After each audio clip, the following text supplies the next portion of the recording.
Everybody listen to We're Not Wizards, because we are the best, and we're not wizards, no matter what anybody says. Goodbye.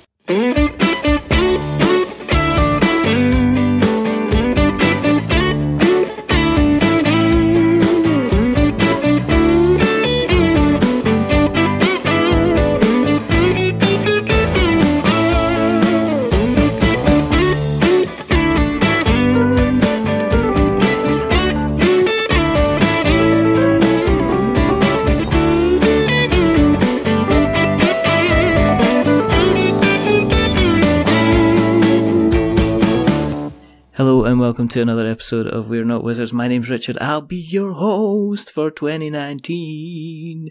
Why is he singing? Why wouldn't he be singing? Because I know who I'm about to speak to. You don't know who I'm about to speak to. It's all so much fun. It's like, I don't know, I want to do something spontaneous or maybe even something quite sporadic. I have no idea. I don't know. Could it be one person joining me? Could it be the other person joining me? Is it the guy asking the questions? Is it the guy with the bulging sack? We have no idea. All we know. Joining me. I know him from Sporadically Board. You might know him from Solo Mode Games. It's Mike DiLisio. Richard, it's a complete joy. And here's a little something for you. I'll be your guest for 2019. Oh, wow. Thank you. That's it. I was going to say for February, but you went with 2019, so I had to follow your lead because I don't know when this is going to actually air. It could air any time at all, but I mean, for doing that, this stuff's getting edited right now, and it's going out as soon as possible. Let's live stream it. Can we make that happen? You know, I think I wouldn't want to because I don't think these people have done anything that terrible to deserve a live stream. Yeah, I've already punished them enough. Don't you think? I'm pretty sure that us live streaming would be punishment for shoplifting in some countries. Line them up and let them watch. Thank you very, very much for coming on. I'm so kind of delightfully excited because, I was kind of doing a build-up and I started off with Dan Hughes. And so then I built up to Matthew Jude. And I was like scaling Mount Kilimanjaro. I'm getting to the summit. I'm having a stop halfway through by speaking to the likes of Isaac Vega, sure, and even Jerry Hawthorne to get to the keep man, going. You're almost up there. The mountain, it's yourself. I don't think I can do any other episodes after I've spoken to you. Well, Richard, I'm glad somebody said it. I wasn't going to say it, but I'm glad somebody said it. Look, I'm sure all those people you just mentioned are feeling very, very proud right now to be mentioned in the same breath as me. But it's a joy to be here. It's lovely. It's lovely. And it's just wonderful to hear your lovely voice again. And it's music to my ears, Richard. It is. I'm just the only reason I've got you on is because I know you've got a fantastic board game collection. I knew you would have video, and it allows me to kind of cover the Heroes of Land, air and sea that I can see behind that. I'm caressing it. I know you're touching it again. Stop doing that. It's hard to avoid. I don't mind you being topless. It's fine, just as long as you're not. Well, look, we agreed to that beforehand. I have a few lists of demands, and one of them is always to record topless. But when you were talking about solo mode games, I didn't realise that would involve. Please don't divulge my secrets. I'm not gonna. All right. You are Sporadically Board kind of came along, and it's become a firm favourite of mine. Well, thank you. Just because of the nature of how you and Dan Hughes seem to kind of gel and have a chat. And how did you two kind of end up being these couple of star-crossed podcast chatters? Was there a balcony scene? It was a star-kissed night, Richard, when this all came together. I'll try. Well, look, the structure of your show, one of the reasons why I enjoy it is that you allow people to just kind of ramble. So I was going to give you the short version, but I'll just give you the regular version. That's fine. Basically, it started with This Game is Broken, the show that Dan and Matthew kind of started that whole juggernaut going. And I came on as a guest, and so that's how I got to kind of know Dan and the rest of the crew there. And so I made multiple guest appearances, I guess you can say, on the show, and became friendly with them all. And then I had really not done any podcasting. I'd been a guest on a couple of shows. I was on the Meeple Overboard show, and I did a little thing with, do you know Asdrubal, the retro gamer on Dice Tower? Yeah, I did. Yeah. He did a podcast with a friend of his, so I really had no podcasting experience. I'm not sure I still do, but anyway, I really had no experience then. And when Dan ended up leaving, This Game is Broken, he and I just kept in touch. We would talk and just kind of pretty much do what we do with the microphones on now, but just because we were, friends and talking. I got to meet him and Matthew and the Murphs and Dave at Dice Tower Con last year. And that's really when kind of I became, friends with them. Yeah. And so in the course of Dan and I talking, I brought up that I was thinking about doing some podcasting because I enjoyed the experience on This Game is Broken so much.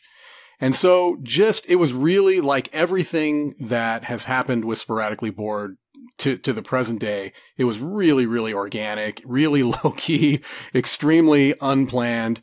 We just kind of started, talking about, he was really kind of helping me come up with ideas for things I might want to do.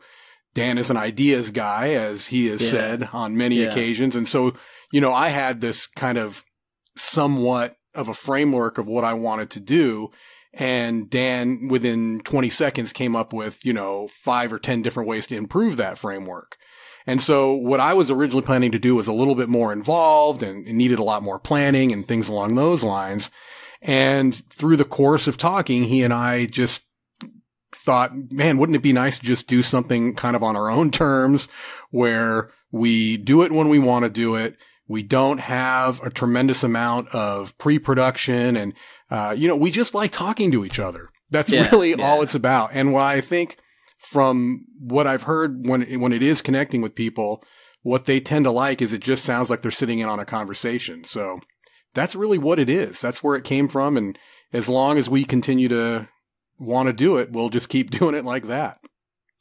I think what I like about it, and this isn't kind of like 45 minutes of blowing smoke up your ass. I will be quite critical and potentially hurting and cutting later on. I will make sure it'll be like almost like tweezers in the nose. Right.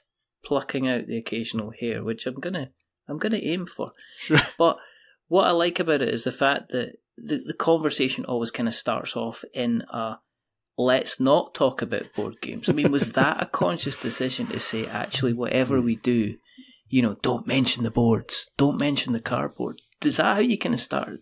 Was that something that you started off with? Or? I guess as planned as anything we've done. And I know that he and I both like to kind of play that up, but that really, and I think I mentioned this before, so I apologize you're not getting the premiere of this thought, but basically our lack of planning was very planned, if that makes sense. We did, and that's where the title for the show, which Dan came up with, which was much better than mine, was based around this idea of we'll record sporadically whenever we feel the call, and we will not be hemmed into that kind of traditional board game podcast format that, look, it can be done and it is done very well by a number of different podcasts, but there are so many different ways to approach this hobby. And we just knew that what appealed to us was that's going to be kind of the overarching theme is we both have a love for board games. The people that we bring on the show are going to have some kind of a connection with board games, generally speaking. And but we're not going to allow ourselves to get hemmed in with a very strict format of, well, what did you play this week? We might talk about that, but it's not going to be necessarily something where, you know what I mean? Yeah. Yeah. I think do you know what it is? I think there's a difficulty when you're creating some kind of content to make sure you're concentrating on that content. Mm-hmm. As in, if you're making a board game podcast, people make it about they'll make it about what they're expecting it to do. And I think it takes a little bit of courage to kind of step away from that. I mean, personally, I talk about the person, like what I said when I was on Sporadically Board. This is not about board games. We kind of talk about board games. Sure. But I'm using board games as an excuse to talk to you. Right. There's no other two ways about it. You know, the whole reason that, we might talk board games, we might not talk board games, but that was kind of interesting. I'm interested in finding out about the people kind of behind it, which is, and as I say, other people, you'll have a format, but it will generally be driven by the kind of the board game side of it.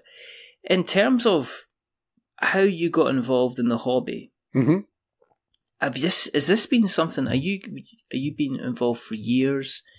I mean, have you been doing this? Is it a little boy kind of thing? Is it something you got back into quite recently again? I mean, where was your kind of like your journey in regards to that? Yeah, well, games were something that I would say was part of my life growing up. It was not a major part of my life growing up. I mean, we had the, kind of the mass market games, and we would play them on a somewhat regular basis.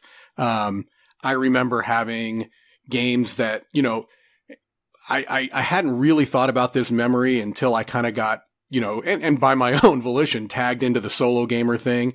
I remember as a kid, do you remember that old crossbows and catapults game?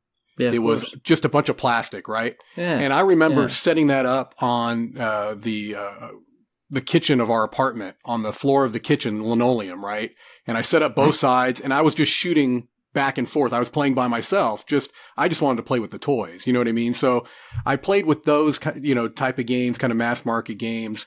But probably my biggest kind of childhood memories of gaming would be playing cards at my grandmother's house. We would play Pinochle. And I remember pretty young, preteen, learning how to play Pinochle and really enjoying that because it allowed me to interact with the adults.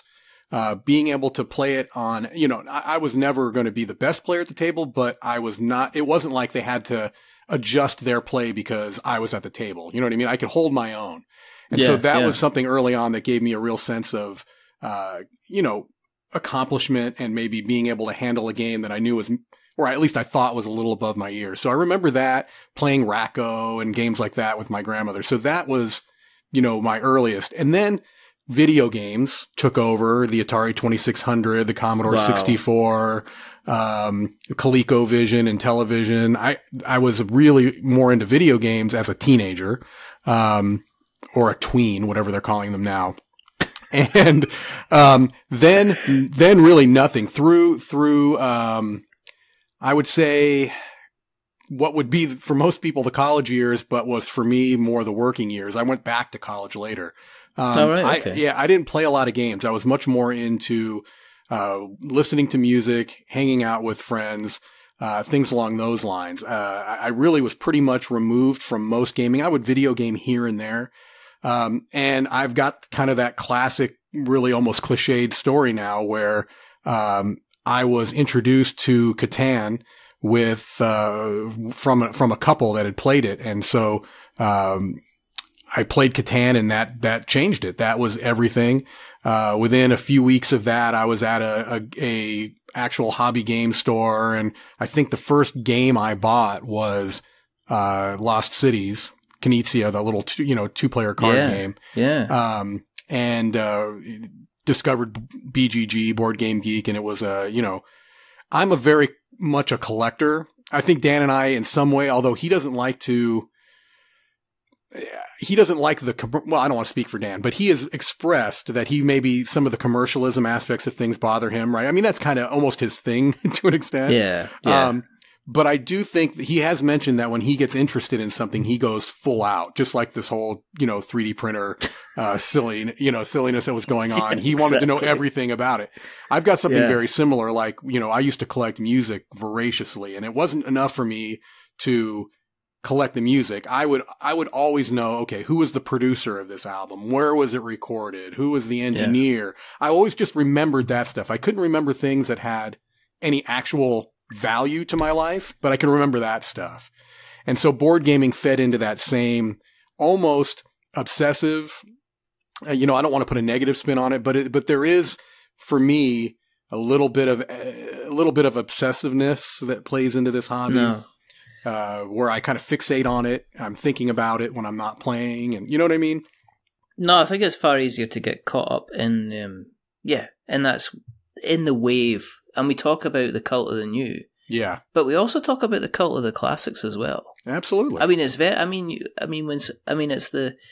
is it the validation? Because I hear from time to time people talking about the gatekeeping side of things, and sometimes you'll go in a Facebook group, and somebody will talk about playing a particular game, and then they'll get a raft of maybe 3 or 4 people that will be coming in and telling them that's a terrible game, that they should never be playing it, that they can't really, it's not really a board game, come back when you're fully grown and you can play with the rest of the kids in the yard kind of thing.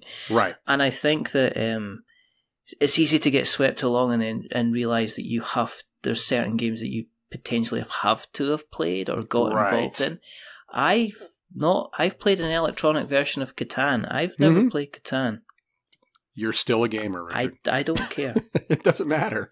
It doesn't matter at all. Do you know what I mean? I don't, but I think it's almost like, and I think we're getting there with this hobby, but it's maybe kind of when people are introduced to the hobby in the first place, it's kind of letting them kind of find their own way. Right. And there's so many games nowadays. Yep. But there's so many, but it's this kind of like having to constantly kind of keeping up to date with it, and I'm stepping back from it myself.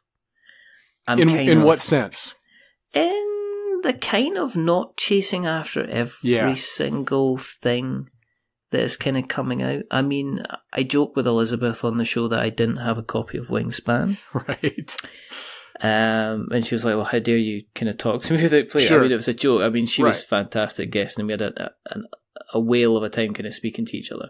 But I guess I'm trying to be more picky because I'm looking, I guess I've been in that place where I was like, I've got to get this, I've got to get a game, I've got to get another game, I've got to get this game. And now I'm looking at it kind of going, I want to play the games that I have. Yeah. Is that part of what encouraged you to go down the solo route? To make sure that the stuff that you had was getting played? That is the reason. That's the reason that I got into solo gaming. I didn't have that as a background at all. It was a sense that as I got more and more involved in the hobby and I got into that first flush that many of us have, especially if, I got into games, quite a bit later in life where I had a little bit more of disposable income than maybe I would have had in my 20s. You know what I mean? And so I was in a position where, okay, I didn't just go crazy, but I did get caught up in that kind of flush of the new exciting. And I bought a bunch of games, and anything that slightly seemed interesting to me, I bought. Right. And so I found myself with that familiar feeling that a lot of us have, or at least have had, of games that weren't getting played. And it caused me a bit of anxiety. And so the more I looked into it, the more I realized that some of these games that I had bought had ways to play solo. And I didn't buy them for that purpose. I didn't even pay any attention to it when I bought them. And as I started to play those games, I found that it relieved some of that anxiety that I had over games not being played. I knew that if a game had a solo variant, that it would at least get played by me. I might not be able to get, my group interested in playing it, or may not even be able to get a group of people together to play it, but it was something that I could potentially play by myself. And I found that it was also it was a way for me to kind of, as odd as it sounds, turn my brain off. No. Because you have to focus on this discrete puzzle that you're working on. And that's why most solo games are puzzles, you know, when you break it down to it. And that allows me to kind of remove my brain from the aspects maybe that had been causing me some anxiety or stress or, you know, frustration or whatever the case may be. It's a bit of a meditative,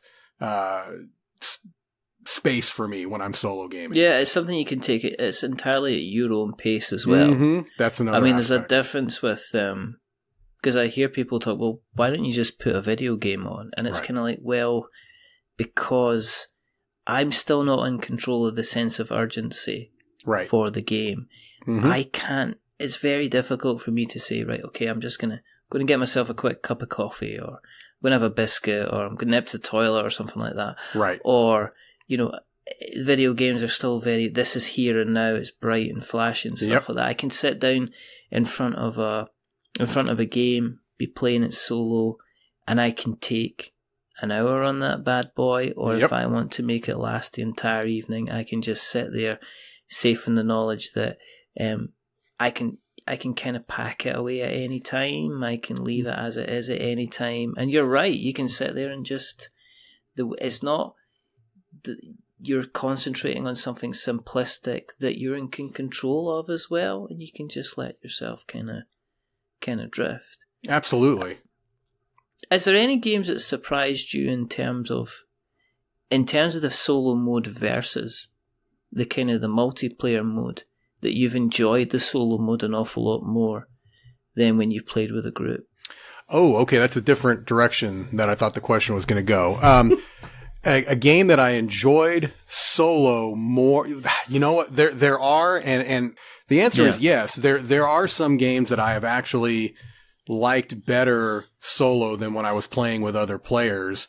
And generally speaking, it's because of the pacing. When I've found that that's been the case, and it's not that often, that I will like a solo mode more. I might like it as well as, and a lot of times they're very discrete experiences, right? Where they're the same game with the same mechanics, but they don't feel the same when other people are involved. There are some games that are, kind of that multiplayer solitaire thing that don't change that much whether there are other people around the table or not. Yeah, exactly. But when I don't like those as much, it's usually, like I said, some kind of a pacing issue where I feel like I know what I want to do. Nothing that the other people at the table are doing are going to affect me at all, and yet I still need to wait for them. Does that make sense? Yeah. There's a lot of Euros are like that, where you're only taking, the only reason you can't take that resource is because somebody else is taking that resource. And you're kind of playing, you're not having a direct interaction really with anyone else. And some people really, really like that. Right. And other people are just, I'm kind of one of these people that I guess I don't mind sometimes, because I'm getting involved in the social aspect of it. Right. But sometimes I have played games and I've sat there, I've just went, well, why? This could be 17 players regardless. Sure. Exactly. It's not going to, it's just somebody at the end is going to go, I got 52 points, and I'm going to go third again. Fantastic. Right. Exactly. Yeah. No, I wish I could think of the examples, but there are times where, it's just something that if I'm going to play that game, I'm going to probably want to play it by myself, just because I like to be able to do it at my own pace. I have had discussions with Dan before about, analysis paralysis, and everyone, I think anybody can be prone to it. I think there are some people that's their fallback, is that they pretty much are going to be very deliberate and slow every turn. But I think there are even people who, I like to think of myself as a pretty quick turn taker. And there are still times where I find myself agonizing over something. But in solo gaming, that just isn't an issue. You know what I mean? The only one you have to worry about is yourself. What has been interesting, though, Richard, is that when I have a camera behind me, right, and I'm filming a solo game, that's a very different experience, because I find myself being very conscious of the amount of time I'm taking, because there's a little bit of a line that I find that I walk, which is I want as much as I can to vocalize what my thought processes are while I'm playing, because I think that gives people a good idea of what it feels like to play the game, right? Even if their thought processes aren't the same as mine, if they're looking at me and they see an obvious move and they're like, you're an idiot, do this, you know what I mean? Which I'm assuming most people do is look at me play and go, well, here's a good way to learn how not to play. But while I'm talking about what I'm doing, I'm also being very conscious of, okay, don't have too much dead air. Don't get so caught up in what you're doing that you forget that there's a camera there and you're just sitting there, staring at the board for 25, 30 seconds. I can just imagine me getting ready to go for a shower or something like that and just going stripping all the way, stripping all the way down, just walking out, coming back in, drying off. Yeah. And then considering that's, because I would just get kind of lost in the moment. Is it? You've given me some ideas, Richard. This is a whole new revenue stream I've got going. I think it's kind of like grooming, and I think there could. I'm not being funny, but I've been to a few conventions where a little bit of education in the old washing under the old pitaroos. Definitely. It could definitely. I'm not going to go there because I know that it can be a contentious issue, but with that in mind, I mean, when you're filming, are you scripting? Oh God, no. Do you play? Do you kind of like make sure I'm going to play this section, or do you just start from the beginning? Yeah, no. I generally speaking never script anything. There have been 2 videos that I scripted because they were 2-minute videos that I was doing for the Dice Tower, and I wanted to make sure these were never videos that were for my just kind of talking. Those are never scripted. I think of a general idea of what I want to talk about, and I try to get it out in around 2 minutes, for better or for worse. And I think it shows. But there were a couple of videos where I was kind of highlighting a particular game, and I was like, okay, I have a lot of stuff I want to cover in 2 minutes. If I leave it to my own devices, I'm not going to get it all in. So I actually wrote it down. But for the vast, basically every playthrough video is completely unscripted. And so there has been, I want to say 1 time, maybe 2, where I filmed the first time that I played a game. And I made a very conscious decision to do that, and I made it clear in the video that, hey, I'm filming the first time I'm playing this game, so warts and all, you're going to see what it's like to try to learn this from the rules, and it was, generally speaking, for games that were a little bit simpler. For games that are a little bit more complex, I try to play through the game multiple times and, basically set up the camera and just go. Again, for better or for worse, that's been, how I've done it. And it really started with trying to do the best I could with the limitations that I had, technically and experientially. I had my little $10, I'd bring the camera, or bring it over to the camera, but it's not going to help our listeners. But I had my little $10 Amazon tripod. My first videos were just on this iPhone right here that I still have, my iPhone 6, which is almost now a brick. But so my first videos were on that. I had no microphone. I had really cheap umbrella lights. And I just, kind of did the best I could. As time went on, I got a little bit more advanced with the equipment, but I'm still just using the iMovie that gets preloaded on my Mac.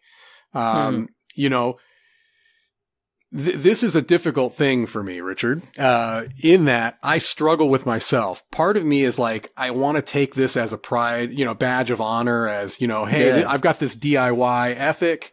I'm going to try to get by on the strength of my personality, and hopefully I have a unique voice, and that's what's going to get people. But I have to also be honest, and a lot of that has to do with laziness. You know what I mean? It's because I don't want to spend 45 hours on YouTube videos figuring out the best way to light my videos and the best way, to learn Adobe Premiere. And I have the desire for my stuff to look good, but not enough to devote the amount of money, and resources in time to do it. You know what I mean? I guess I'm somewhat happy with how things are. There are niggling things that bother me. Like I wish I would be a little bit better about getting a consistent autofocus on my camera. It never seems to work exactly the way I want. And I'm sure if I did a little bit more research and actually looked into things, I could probably get that better, but not enough for me to really do it at this point. Yeah, I mean, with the board game media itself, I think it's got a long way to go in terms of getting audience. Right. I mean, even the biggest guys that we've got are still relatively small fish compared to a guy who's, you know, demonstrating this is how you make meringues. Right. Kind of thing. Exactly. You know, he's got, 3.5 million views. And remember, we're just going to add a little bit of vinegar here because that helps with the whitening of the eggs kind of thing. And whisking. You must whisk. Yeah. Is there a new way to approach content? I mean, you mentioned, obviously, at the beginning being involved in This Game is Broken. Yeah. And one of the reasons that This Game is Broken became so popular is because nobody had really done a quiz show before. Right. But I'm not seeing anything new. And I'm guilty of this. I'm not seeing anything new. I mean, I think James Hudson? Yeah. He posted a kind of a video. He says, this is it, Take My Chits or something like that. Right. Was posting kind of the best chat-up lines for board games. Yep. And saying, I'm challenging everybody who's a content creator to kind of bring up with something kind of new and imaginative and something like that. Right. And I kind of understand where he's coming from. But I also understand that it's a hell of a lot of work. It really is. It really and is. Also, it's really, really difficult to put yourself out there to be doing something more than sometimes like a talking head. Right. Or how do you do a different playthrough? Do you go down the level of what maybe Shut Up and Sit Down have done, which the stuff that they do is fantastic and remarkable. There's other guys like Slicker Drips out there that have done some really good things. Luke Hector seems to be growing on the Broken Meeple. He seems to be doing, but he's again doing kind of talking heads. Are we? I don't know. Would you want to be the pioneer that's going kind of out there, kind of doing the things? Do you want to play it safe? Do you want to do something new? Because I don't know if I was like doing a playthrough of, say, Dinosaur Island, and I started pretending to be kind of like David Attenborough or doing Jeff Goldblum impressions halfway through, you didn't know, you want to take it and throw it back and you ripped it out and doing that. Good. If that would turn somebody kind of off doing that. Is it the safe option? Are we taking the safe option, Mike, here? Is this where we are with media at the moment? Well, here's what I would say to that. I think that it matters less what you're doing. It matters more, is that being true to who you are, and is that playing to to what your strengths are? So I would say this. Yeah. If you're trying to be wacky and you're not, it doesn't come off well, and it's going to look and feel forced. If that's who you are, I mean, you mentioned the Take Your Chits, that I don't know him at all. Christian is his name, right? Yeah, it's Christian. Yeah. I don't believe I've ever met Christian before, but the impression I get is that those videos are who he is. Yes. That's him, right? Yeah. Lucky for him that he has a talent and he's got an authenticity that comes across, and it happens to be who he is, right? I think that there are people, and I don't know if sad is the right word, but I think that there are people that really would like to be involved in the creative part of this hobby that maybe just don't have that natural presence. Right? Yeah. And they try to force it, where they might be better off just finding a way to express their passion, because it's not that they're not passionate about the hobby or what they're talking about. It's that maybe they haven't found their voice yet.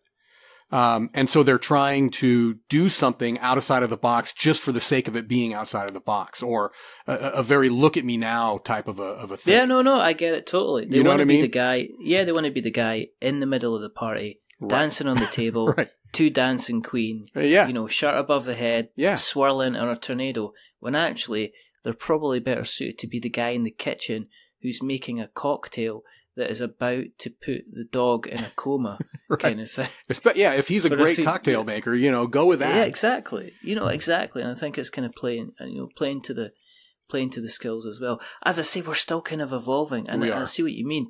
When you look at, say, videos by Shut Up and Sit Down, like, Quinn's and Matt Lee's, they've got such a presence, they've got a way of presenting themselves. But if you look, they used to do video game stuff. Yeah. I never actually saw their video game stuff. They've not just sat there, they've not just appeared on the board game scene from something. They've been used to being kind of very, very kind of live stream, in your face, making content. They've got a natural talent for it. But at the same time, say someone like Rodney Smith. Yeah. He's deliberate. Mm-hmm. He's patient. Right. He's calming. Yep. He could read me a bedtime story anytime he wants. Because, doesn't he? He gives me a bedtime story at least once a week. I knew it. He keeps giving me excuses. Not this week, Richard. Not this week. Right. And that's all I get all the time. Well, of course, I suppose you'd have to get a plane. He is going to AirCon, though. That's very exciting. Yeah, I heard Mark Cook talking about that. Second time. He was there last year, wasn't he? He was there last year as well. That's going to be an awkward conversation. Hi, Rodney, I'm a big fan. Could you record you reading this Gruffalo book for me? Thanks. There's this book, Rodney, called Goodnight Moon. I don't know if you're familiar with it. I'd love for you to. And if you could read the last line, I love you to the moon and back, just twice. And if you can put my name in there every so often. I don't want to ask too much, Rick, but a hug? No. So, it's just, but I don't know. In terms of kind of like, things like, some of the bigger names out there, like, say, like Scythe. Mm-hmm. You're a big lover of Scythe. It's not, Matthew Jude went on some kind of soliloquy about how much you like Scythe when he was on the show. Right. But, in terms of games like that, are they doing solo mode well? Is the Scythe is it the Automata or Automaton or however you pronounce it? I don't know. Yeah, I think it's Automa, yeah. You say Automa, I say Automata. Let's call the whole thing off. But is that how you do solo mode well? Are there games like that do it well, and are there games that you've had to house rule? Okay. And say, this is awful. Right. Well, that's how you do that game well, I think. Scythe is a game that has a lot of interlocking parts. I don't think that it lends itself well to a block of space and you have your own efficiency puzzle and do the best you can. You've got the potentiality of combat, you've got resource management, you've got area control. The fact that they were able to make a legitimate solo game out of Scythe is, to me, incredible. And because it's that Automa team, right? That has kind of been a part of the Stonemaier games for quite a while.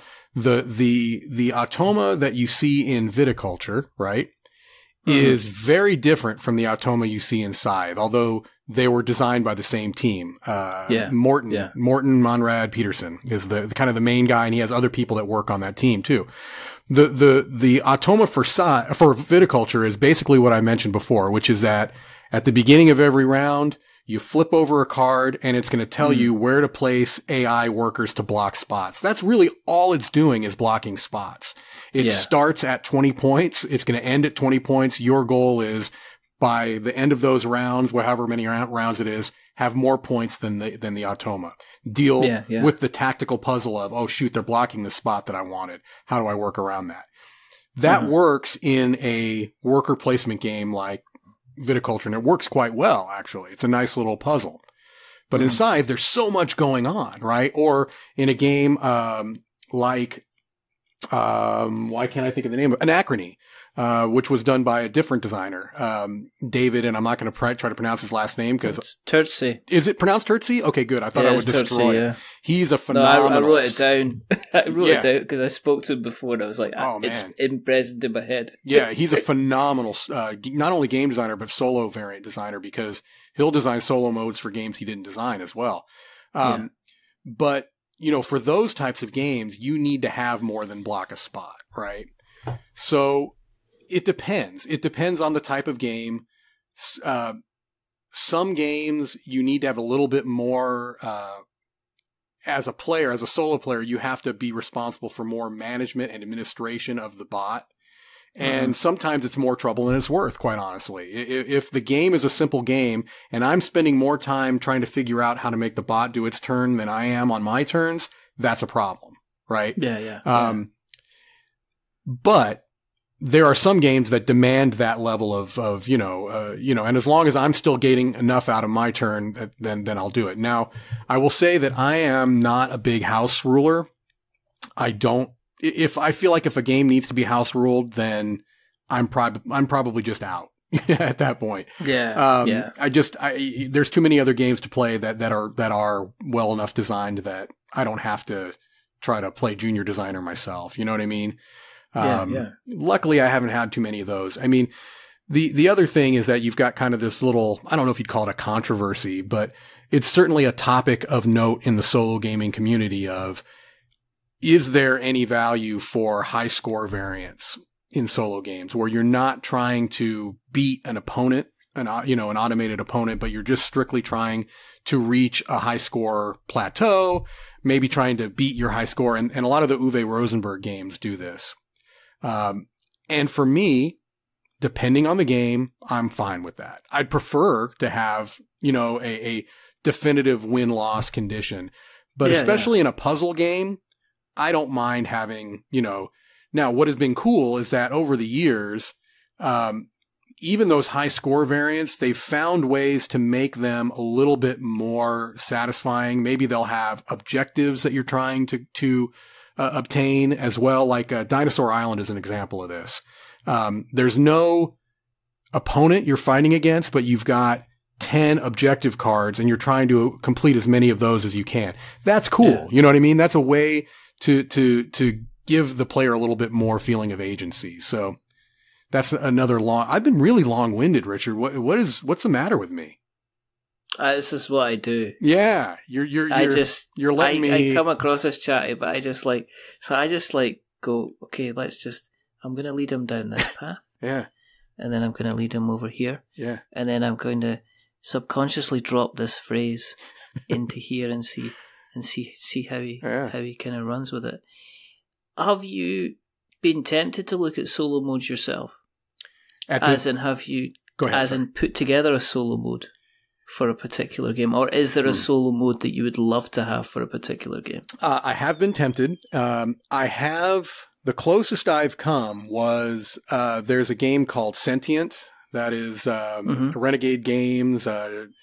J. Alex Kevern, a little.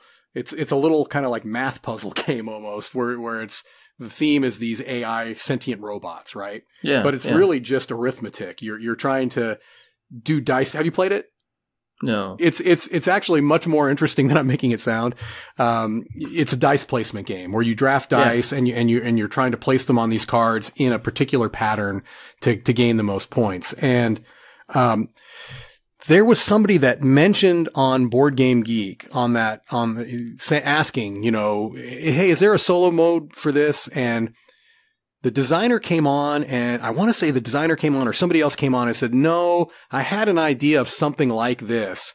And I kind of took that kernel of an idea and turned it into an actual, fully playable one. Now, was it any good? I have no idea. I played it a few times. A few people on the thread played it and seemed to like it.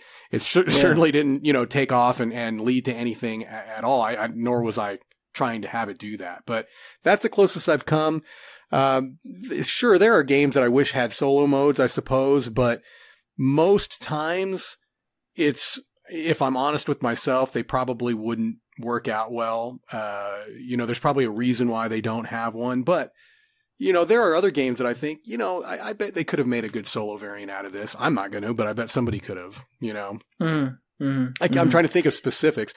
I will tell you this, and I mentioned this on another podcast, so I apologize, but I'll say it with more passion here. Thank you. A game that I didn't think would be able to pull off a solo variant that actually is quite good is Giant Killer Robots, GKR Heavy Hitters.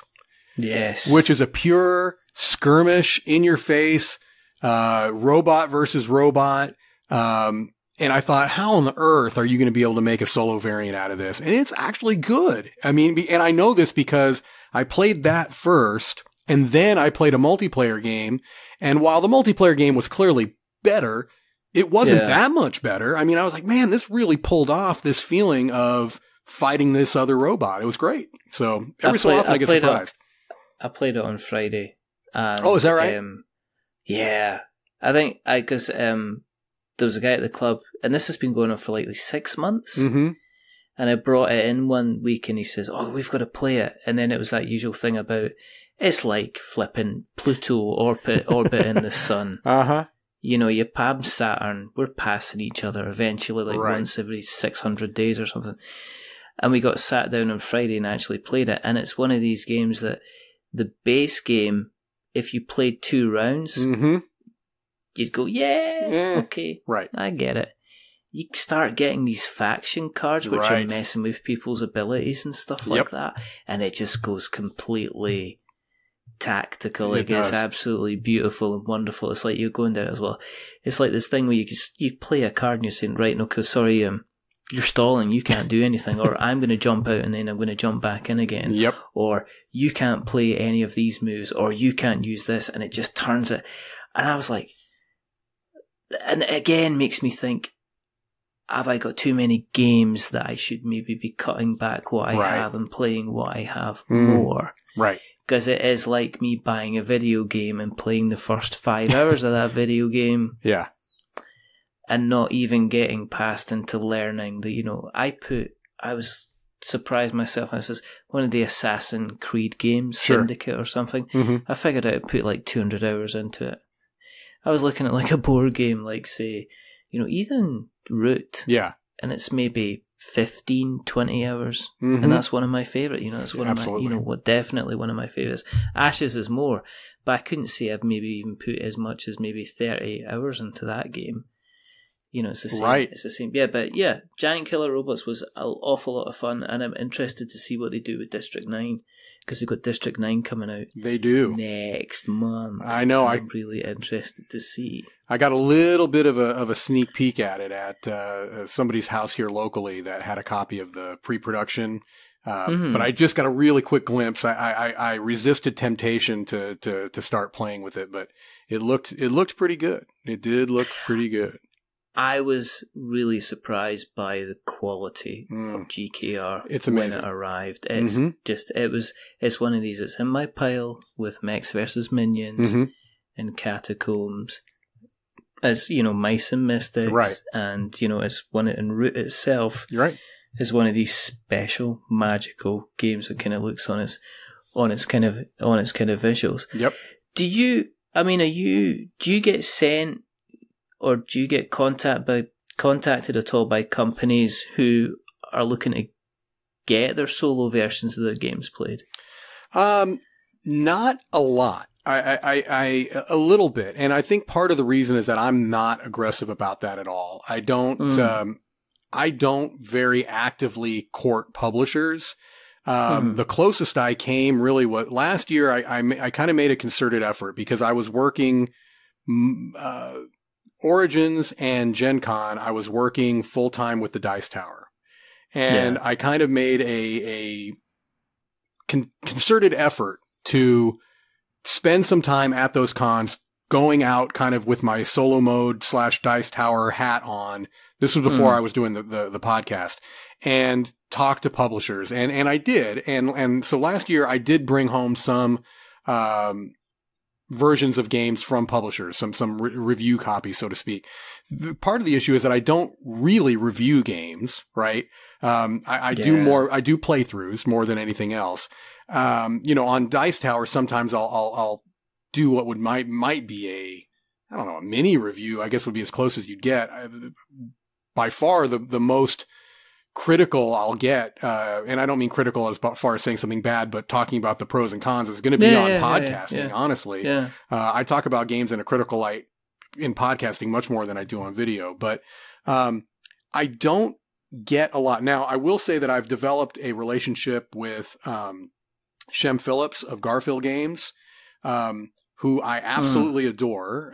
He's just an incredible guy, and from very early on supported what I was doing. So I started just on my own making videos of his games because I liked them, right? And so I did a video for Raiders of the North Sea, and I did, even though that doesn't solo, I did that one with my son. Then I did a video for Explorers of the North Sea, which does have a solo variant. And from that, I'm trying to remember if I reached out. He may have reached out to me to do a playthrough video for the expansion of Explorers of the North Sea for their preview. And so that was the first time that I did a Kickstarter preview video for the Rocks of Ruin expansion for Explorers of the North Sea. And from there on out, he's, had me do one. I did one for Architects of the West Kingdom. That was, I was part of that Kickstarter campaign. I just literally today uploaded a private unlisted link, sir, for the new Paladins of the West Kingdom. And I'm right now, I'm looking at my, my desktop. I see flashing that I have a Facebook message from Shem, and I'm hoping that it doesn't, I'm not going to click on it after we're done. And it says, this is a horrible video, but that's, that's not him. But, I'm hoping he's not going to say, well, you had this, a whole bunch of rules errors. So, because that turned out to be a 2-hour playthrough. That's the longest one I've ever done. Wow. But so I've developed a relationship with him because he's a wonderful guy, and I legitimately love his games. Legitimately, nothing to do with the fact that he sent me some prototypes to do. I legitimately love him. I'm rambling again, Richard. But anyway, I don't have any, other than Shem, I don't have any like real strong regular relationships. I've done some stuff here and there. The ones that I got from Gen Con, I filmed videos for. I did a thing for Feudum on the Dice Tower for their solo mode. I didn't try doing a playthrough of that because that's one that I worry that I would just, there's so much to keep track of. I'm afraid that would be a terribly difficult video to film, and you know what I mean? Yeah, it's so complex. I've heard it is on my kind of list of games I kind of want to experience. I don't actively court people. I kind of feel it's kind of like, I don't know, being somebody's friend and asking to borrow their car keys kind of thing, unless they're kind of getting something directly back. I mean, it's kind of like, I'm going to have Colby Dodge from Plaid Hat, Plaid Hat Games on, and I kind of like, I've spoken to Jerry, I've spoken to John Gilmore, I've had Isaac on, and I've kind of like, and here's the copy, and you can speak to our media person and stuff like that. And I was like, if I turn around after them coming on the show and giving me their time and then says, go and send us a copy of this game and this game, I'd feel it kind of, maybe I should, because I don't know, I was on Facebook the other day, and there was IDW put up a post up. I think it was like the board game chat and trading thing, saying, "Oh yeah, we're renewing our media list for reviewers and content creators. Right. If you want to get involved in that, then please leave details of your thing below." And there was like 127 comments. I think I was one of them. It was 127 different people. Yeah. I just went, oh my days, imagine. Yeah. I really struggle with this one, Richard. I really do. I go back and forth. And I may not have let you finish your thought. No, okay. No, I mean, that is the thought, is that I kind of feel, occasionally, like, Aaron West, at Eldra Games, like he says, I did an unboxing for Catacombs Conquest, and he kind of sent me kind of like a pre-production to play around with it and things like that. But it was to help kind of give feedback and stuff like that. But I would feel weird kind of approaching, I've dropped kind of ridiculously subtle hints to Weta to say, send me District 9, I will love you forever. But all they just say is, if you come by the office again, we'll set the dogs on you. But These it's giant like New Zealand dogs. Exactly. I think they're just vicious sheep. But that's kind of isn't that one and the same? Is there a non-vicious sheep out there? Aren't they all vicious creatures? Know. They're like cows. I've heard cows are horrifically. Any single news item, there is cow attacks woman, and there's always about the cow. She went into a field and she had her dog with her, and her dog went off, and the cows went absolutely mental, and they just kicked her to bits. And, I look at cows now and I think, you're like, 3/4 of a ton. That's right. You're not a small animal. Right. But anyway, back to the point is that I don't think I'd love to go up. I'd love to be the guy that would, strut up to Gamelin Games, and go, hey, how's it going? Uh-huh. Do you understand? I got a podcast, yeah? Look at my podcast. Do you want to see my podcast with my listeners? Yeah. How about you give me a nice copy of that Heroes Land Deer and Sea? Right. I don't know if I could do it. I probably would make an idiot myself. But I still think there's some folk that do a much better job, and you see them coming home and going, got another package delivered today, and you're just like, how are you doing this? And it's probably because they're asking. I think there is, and I'm going to make a horrible analogy, and I really hope this doesn't come back to bite me. But as a young lad, Richard, I was never very confident with asking people that I was interested in, young ladies out on dates, or even expressing my interest with them. Right? I was just very, very self-conscious and always just terrified of rejection. Right? And I knew somebody. He was a friend. He was more an acquaintance, but I knew somebody that had absolutely no fear. Now, and look, I'm not the most handsome man on the planet, but I recognize that this guy I was talking about was not terribly attractive, right? He just wasn't. He wasn't like a fiendish gargoyle, but he wasn't terribly attractive, right? But what he had was absolute and utter confidence, no fear, and he would ask anybody that he had a slight interest in if they wanted to go out. And, if he asked 100 girls, 98 might say no. But you know what? 2 of them said yes. And these were, generally speaking, attractive, at least to me, young ladies. Although, I found a lot of ladies attractive when I was a young lad. But I think that there's a somewhat of an analogy here, whereas I think there are some people that do sort of what we do, whether it's podcasting or videos or whatever the case may be, that just ask. They ask, and they must be producing something that the publishers are happy with, or else I've got to think that would be a short-term thing, right? Where you can promise the moon, but if you don't deliver, you're only going to get that first game for free. You know what I mean? Yeah. But I think that there are people that are very, very clear in what they want, but they are also able and willing to make commitments. That's where I have I'm very hesitant to accept anything unless I am sure that there's something that I can deliver. Yeah. You know what I mean? Yeah. No, absolutely. And so that's where my difficulty comes in, because I don't want to overextend myself. I don't want to overcommit. I don't want to make promises that I can't keep. You know what I mean?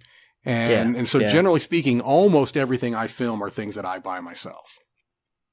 No, I think that's the kind of the fear that is, I could probably, and I could, give a list of names to people and say, look, I've had all these people on the show, and if you send me a game, I'll do that. But then I'd be terrified that I wouldn't produce the necessary content to justify kind of getting that, and then I would be embarrassed and kind of shy. Mm-hmm.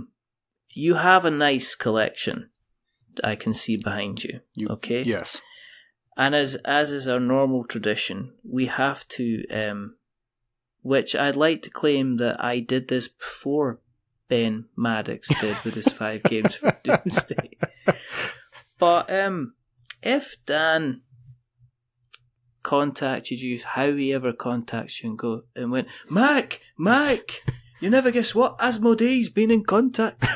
And said, Mike, they've said that they are going to sponsor Sporadically Board for 6 months.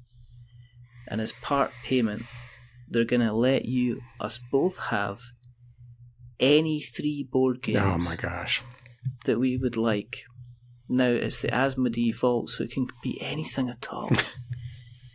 What 3 board games would you like? Now, it can be expansions, it can be first editions, it can be second editions, it can be shrink-wrapped editions, you know. And they've decided they're going to give you like a solo mode variant. They've actually got David Turtsey in to make a solo mode variant for you as well. So what 3 games would you like, Mike?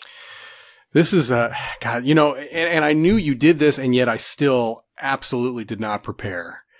And so this is going to be just riveting audio. Let me think. Do you want to put some background music in while you think? Yeah, please do. Yeah.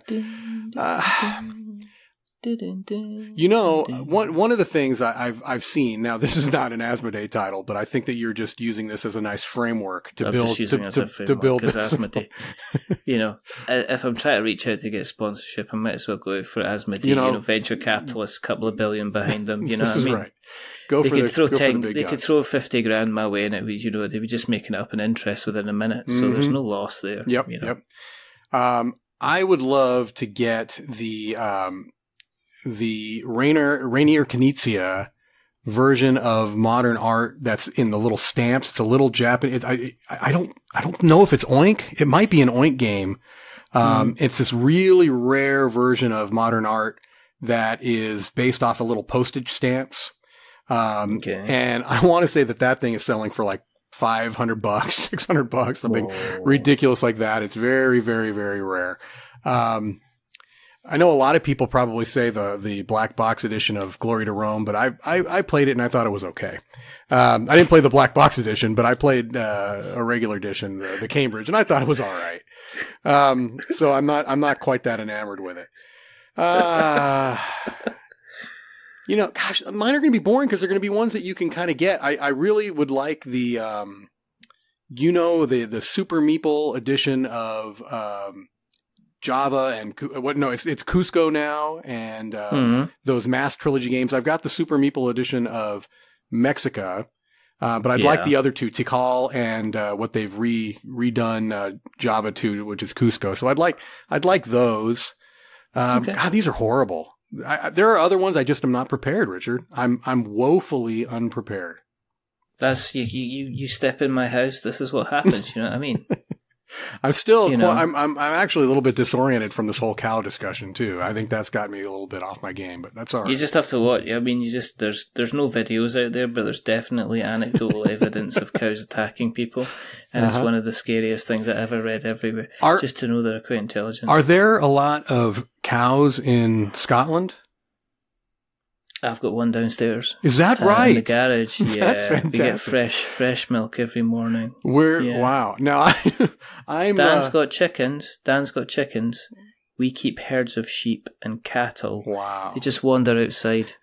They're just wandering up and down the streets. Now, I've got a number. That's not true. I've got a number of Scotland questions that I'm going to have to save because I know that we're probably a little bit farther along in this podcast than to bring this up right now. But you know, I'm going to be going to Scotland, to the UK for the first time in December, and we're potentially flying into Edinburgh. We're going to be definitely going to Loch Ness. It's one of my wife's bucket list areas that she wants to go, and so I may be picking your brain at some point. You can actually nip in for a cup of tea, laddie, and we can experience some of the fantastic Scottish accent and some coffee. That would be lovely. That would be lovely. You'd be more than welcome. You'd be more than welcome to come back on the show because this has been an awful lot of fun. If people want to keep an eye on you on the internet webs, yes, where can we find you on the internet webs? Well, on the wide world of the internets, you can find me at Solo Mode Games on YouTube. That's where I do my playthrough videos that we kind of chatted about a bit. I'm on the Dice Towers board game breakfast program, which has just been kind of revamped lately. It's now going to twice a week. So I'm either on Mondays or Thursdays, depending on when they want to slot me on there. And my little secret there is that I still will sometimes talk about solo games, but quite often I don't talk about solo games at all. I just talk about things that I find interesting. And then the Sporadically Board with Mike and Dan podcast that I do with the internet titan Dan Hughes. I said Hughes.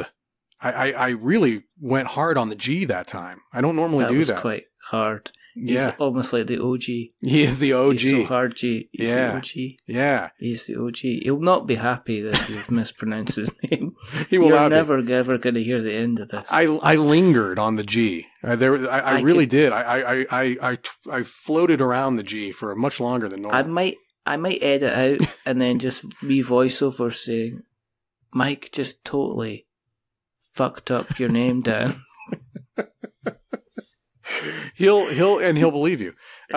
He will. But for that podcast, you can find us on any of the, what do you call them? The podcast catchers? The podcast catchers. There you go.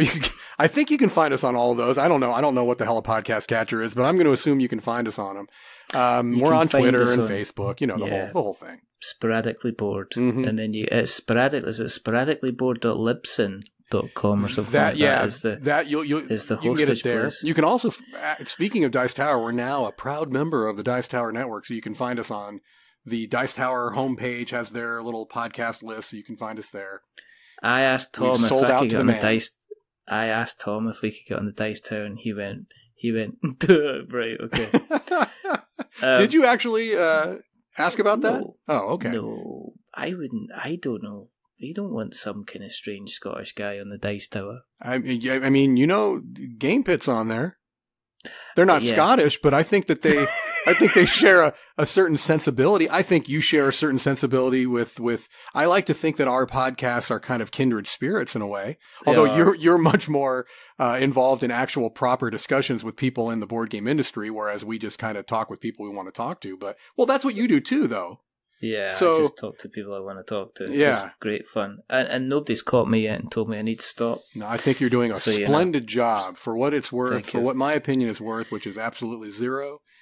Keep doing what you're doing. I love it. I really, really like your show and the joy and fun that you bring to the hobby, because it is, it's like a few miles of joy as opposed to a couple of acres of rubbish, right, as you would say. If you want to keep an eye on what we're up to, go to internet, search for We're Not Wizards, you'll find us. I'm not going to pollute the absolute joy I've had for the last hour and 10 minutes by self-promotion. But if you do want to find us, you can find us on Stitcher and Spreaker and Acast and Podknife and Podbean and all these other Castbox and Google Play and all these other wonderful places. And you can go to our website and Twitter and Facebook and everywhere else, because I can't stop once I go. I'm like Mr. Pop. If you do like what you've listened to tonight, you can do two things. The first thing is to tell somebody else. Because that's always nice to be told that, it doesn't matter if you like us or not. Tell your enemies. Indeed. Tell anyone you know. And the other thing is, if you do like what you've listened to tonight, then jump onto Apple Podcasts. Now, you've got to do two things for this. You got to search for Sporadically Board and make sure you drop them a subscription and you drop them a rating, you drop them a review, and do the same for us. Now, if you're going to give us ratings or reviews, right, we are gentlemen who try and maintain our egos. So don't give us 10 stars because it will inflate them too much. Yeah, that would be awful. But don't give us 1 star though. No, because that's just rubbish. And look, we've earned this. Yes, we don't deserve 1 star, otherwise it'll make us cry. Give us something in the middle, like a 5, because it's average, and we're just a little bit average. But the absolute star that is Mike DiLisio, who's graced us with his presence. This is gold. It's not going to get any better than this. I'm telling you. You know, I might even make this episode 250. Wow. I've not decided. Wow. There you I don't know what to say. There you go. There's only two more things to say. The first thing is to remember that we're many things, but we're not wizards. Are we wizards, Mike? We are not. Absolutely not. Definitely not. And the second thing is to say goodbye. So it's a goodbye from Mike. Say goodbye, Mike. Goodbye. And it's a goodbye from me. Remember, stay safe. Roll sixes. Plan your day or be a bit sporadic, but don't be bored either way. And if you can't like me, like Mike and Dan, because they are fantastic. And if you can't play with somebody else, play by yourself. Very sage in a little words. solo mode. There you go.